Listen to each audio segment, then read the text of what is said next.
జై శ్రీరామ్ జై శ్రీకృష్ణ. 2018 అక్టోబర్ 26 తారీఖున సత్యనారాయణ అనే ఒక పూజారిని ఒక ముస్లిం వ్యక్తి ఇమాం సయ్యద్ హుసేన్ అనే వ్యక్తి అతి ఘోరంగా దాడి చేసి ప్రాణం పోయేంత వరకు అతన్ని కొట్టి వెళ్ళిపోయాడు. ఆ ఇన్ఫర్మేషన్ తెలుసుకున్న స్థానికులు పోలీసులని ఆశ్రయించగా పోలీసులు వెంబటే ఆ పూజారిని చికిత్స నిమిత్తం హాస్పిటల్కి పంపారు. పూజారి చికిత్స పొందుతూ మరణించాడు. ఈ ప్రాణం తీసినటువంటి వ్యక్తి 2018 నుండి 2025 వరకు ఈ కేసు విచారణలో కోర్టు ఏం చెప్పిందంటే,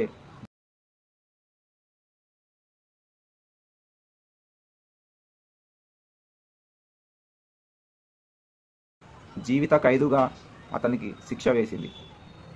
ఇది కరెక్ట్ అంటారా? ప్రాణం పోయేంతగా కొట్టిన వ్యక్తి, అతని ప్రాణాలు తీయాలనే ప్రయత్నించినటువంటి వ్యక్తి ఈరోజు జీవిత ఖైదీ అయితే ఏంటి, బయట ఉంటే ఏంటి?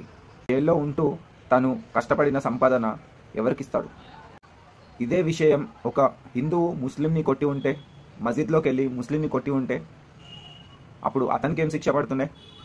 అతనికి శిక్ష పడడం తర్వాత అక్కడే ఆ వర్గానికి సంబంధించిన వాళ్ళు బొందబెడుతుండే. హిందువులంటే చులకనగా చూస్తున్న ఈ న్యాయ వ్యవస్థ, లేకపోతే ఇంకా ఏ వ్యవస్థ అయినా కూడా, వీటన్నిటికీ కారణం ఎవరో తెలుసుకోండి. ఆ కారణాన్ని ఖచ్చితంగా బట్టబయలు చేసి మనకు జరుగుతున్నటువంటి అన్యాయాలను ఎలా సరిదిద్దుకోవాలనో చూద్దాం. కానీ ఈ న్యాయస్థానం ఇచ్చినటువంటి తీర్పు ఒక హిందువుగా నాకైతే నచ్చలేదు. మరి మీకు నచ్చిందా నచ్చలేదా కామెంట్లో చెప్పండి.